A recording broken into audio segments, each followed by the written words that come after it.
Hello guys, तर कसे तुम्ही सर्व मजेतच असाल. तर मी आज अशा प्रकारे तयार झाली होती बघा. म्हणजे यामध्ये अजून जास्त तयार झालेली होती, पण ते गरमी जास्त होते ना, त्याच्यामुळे गळ्यातलं वगैरे काढलंय मी. तर मला एक मराठी सॉन्गवरती रील बनवायची होती आणि म्हणजे मी अशी तयारी कधी केली नाही. म्हणजे अशी नाही, अशी मी नेहमीच करते, पण ते रील जे टाकले मी इंस्टाग्रामवरती तशी तयारी मी करत नाही कधी. सहसा एकदम नॉर्मल असते. म्हणजे तयारी म्हणजे काही घालत नाही एवढं जास्त.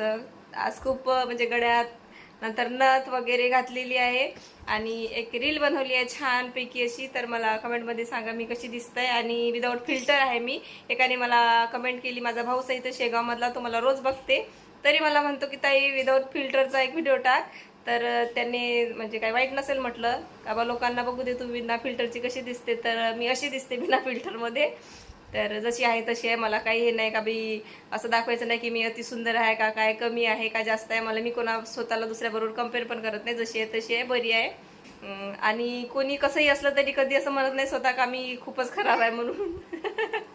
तर तो विषय सोडा. तर ते रील्स नक्की जाऊन बघा आणि कमेंटमध्ये मला सांगा का मी कशी दिसत आहे. ती रील बघून सांगा, कारण की हे मी आता गळ्यातलं वगैरे काढलंय. हाय सियान दादा. तर सियान मधात करत होतं, तर 2-3 वेळा रील काढून ते डिलीट केल्या. मग परत एक काढली, तरी ते कशी झाली कशी नाही ते मला सांगा कमेंटमध्ये. बाबू, मी रील बनवली ना, कशी बनवली? तू आला होता रीलमध्ये? आला होता? हा, आला होता रीलमध्ये येत असतो तो. तर ऊन खूप आहे, स्वतःची काळजी घ्या, परिवाराची काळजी घ्या आणि उन्हामध्ये जास्त जाऊ नका. बघा, बोलता बोलता मला किती घाम आलाय बघा. हाय म्हणतोय माझं पिल्लू. आणि हा माझा सियान आहे विदाउट फिल्टरमध्ये, क्यूट बाबू. चल ठीक आहे, तर नक्की बघा आणि मला नक्की कमेंटमध्ये सांगा. आणि जर असेच मराठी गाण्यावरती रील बनवायची असेल तर ते पण सांगा. मराठी गाण्यावरती बनवत जाईल.